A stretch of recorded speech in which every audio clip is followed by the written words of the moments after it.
With certain dots, like when I see that they put every black man in the movies in a dress at some point in their career, I'll be connecting them down like, wow, all these brothers gotta wear a dress. Wallace.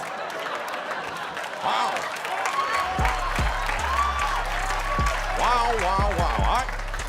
I don't think anyone saw this one coming. Dave Chappelle is finally addressing rumors that Kevin Hart sold his soul for fame.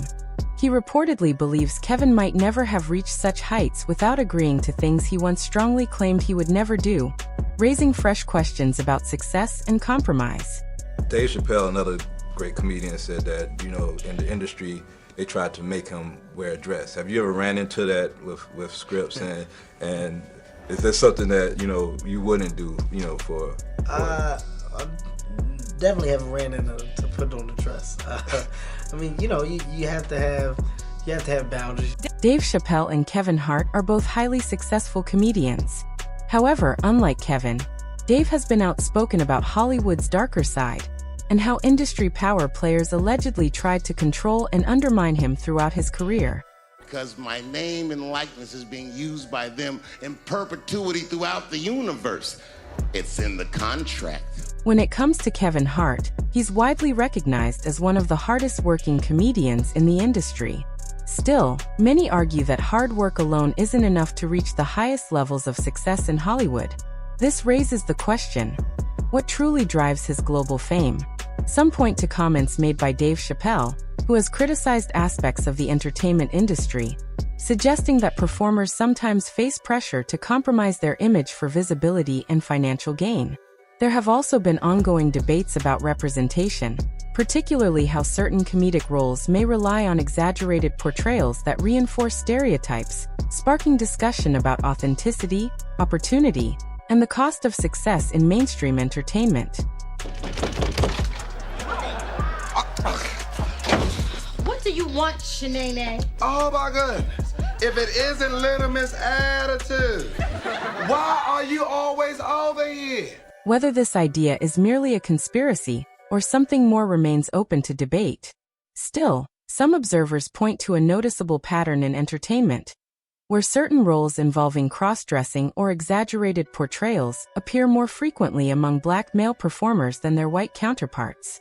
Over the years, a few comedians and actors have spoken about being asked to take on roles they felt were unnecessary or uncomfortable. One of the most well-known voices in this discussion is Dave Chappelle. In 2005, he famously walked away from a reported $50 million deal with Comedy Central and traveled to South Africa, sparking widespread speculation. During his absence, tabloids circulated rumors about his personal life and mental health. However, upon returning, Chappelle appeared on The Oprah Winfrey Show, where he clarified that his decision wasn't about rejecting success, but about stepping away from conditions he found troubling. Everybody wants to know, why'd you walk away from $50 million? Well, I wasn't walking away from the money. Yeah. I was walking away from the circumstances that were coming with the newfound plateau. Dave explained that part of the reason he turned down the Comedy Central contract was that he saw what happens to entertainers before they are allowed to get to that next level of fame. I've been in show business since I was 14, and I've heard the stories of what happens, and I've seen these kinds of things play out in front of me. Okay. When you say you've heard the stories, what do you mean? What stories? I mean, you see before, look, Mariah Carey made a $100 million deal, and 3 months later, she's all of a sudden mysteriously crazy. Or Martin Lawrence punches through and he's waving a gun on the street screaming, "They're trying to kill me." Yeah, we hear those stories. And it always happens around the time of their career where it seems as though they're crossing over the next plateau. It remains debated whether these claims are conspiracy or reality. Some point to patterns in casting choices and industry pressures.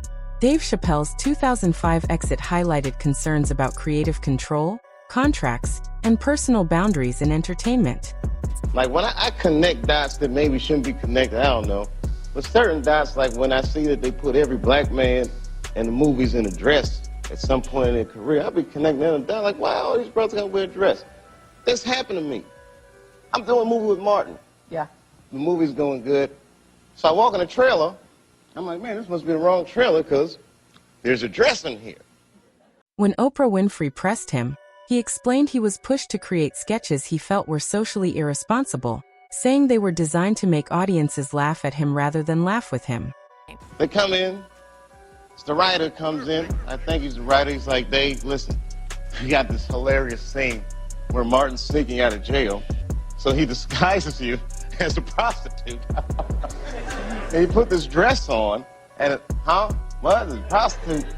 Nah, I'm not doing that, I don't feel comfortable with that. That should have been in the discussion. What?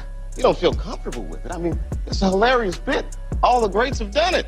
So, well, if all the greats have done it, it's kind of hacky, right? You're a writer, so why don't we just not do it? Because I don't feel comfortable wearing a dress. Oh, come on, Dave, listen, we got it all set up. We're supposed to shoot. Every minute you waste costs this much money. You know, the pressure comes in. But that's not all. Dave Chappelle also addressed claims that black entertainers are pressured to wear dresses before achieving major success. He recalled a specific incident while filming a movie with Martin Lawrence. Now the producers come on, David would be so great. I mean, and then I started thinking about it. All the comics that I've seen, man, you know, strong brothers, why they be putting us in these dresses? But the minute it was clear, I was adamant, I'm not wearing a dress, I'm not wearing the dress. All right, fine, think of something else. That comes back 10 minutes later, the whole new scene. Hot damn, how did you write the scene so fast? What's striking is that even after Dave Chappelle expressed discomfort about wearing a dress, writers and producers allegedly kept pressuring him, insisting that many successful performers had done similar things earlier in their careers. Dave Chappelle, another great comedian, said that, you know, in the industry, they tried to make him wear a dress. Have you ever ran into that with scripts, and is that something that, you know, you wouldn't do, you know, for I definitely haven't ran into to put on the dress. I mean, you know, you have to have boundaries. You have to have limits that you refuse to cross. You know, for me, I know what they are. They've yet to been challenged, so, you know, I don't have to speak on them. I was asked to dribble a basketball on a talk show this morning. You look said good no to that. Not that was a dress, but I was like, no, I'm gonna look stupid. You know, at the end of the day, you got to know that you're a brand. I'm a brand. You need to protect your brand at all times.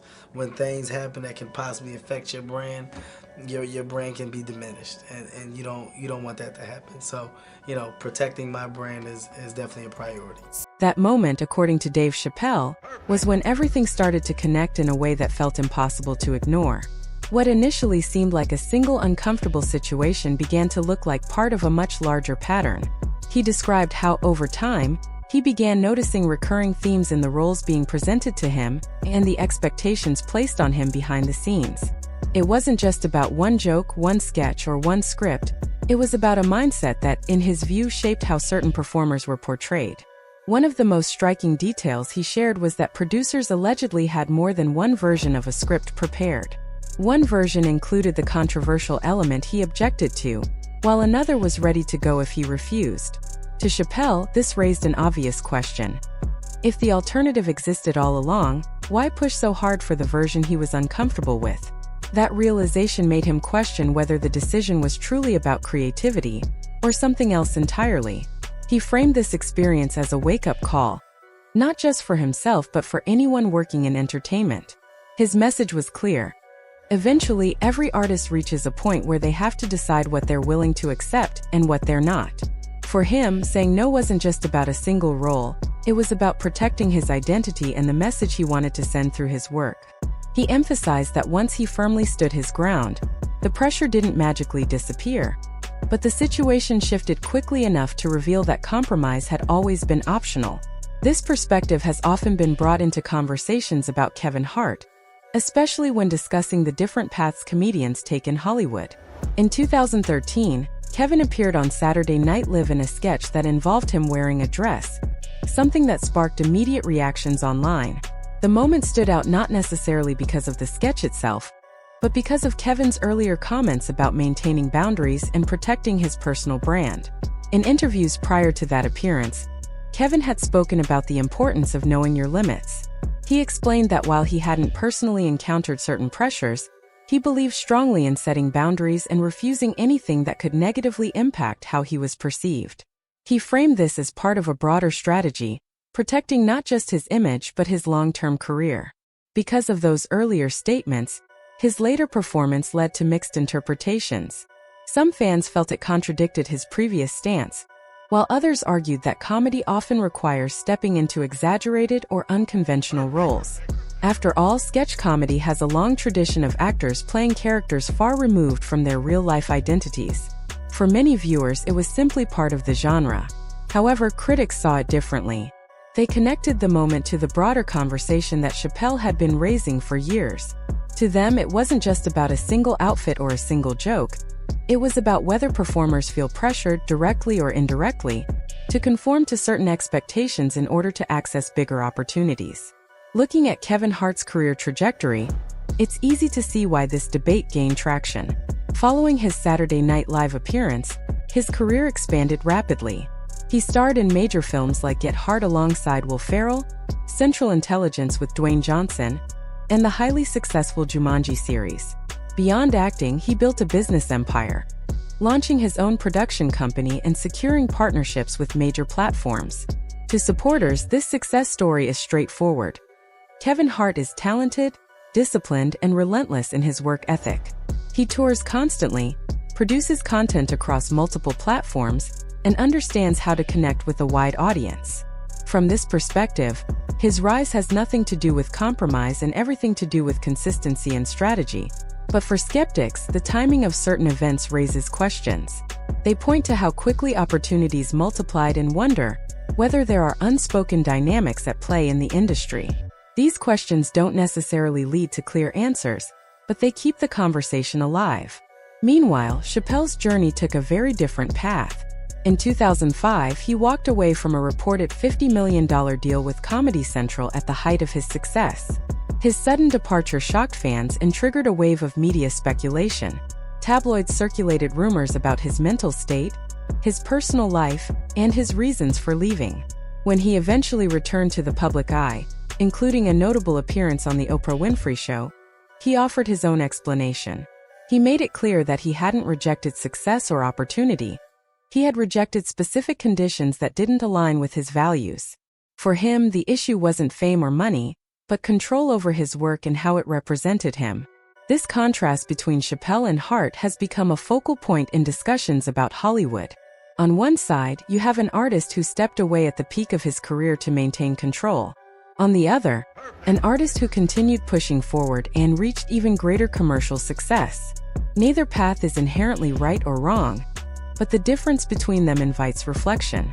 Adding another layer to the conversation, Cat Williams has also spoken openly about his views on the entertainment industry. He has suggested that there are deeper structures and unwritten rules influencing who succeeds and how. While some interpret his statements as metaphorical or exaggerated, others see them as an insider's perspective on a highly competitive and sometimes opaque system. Still, it's important to separate documented facts from speculation.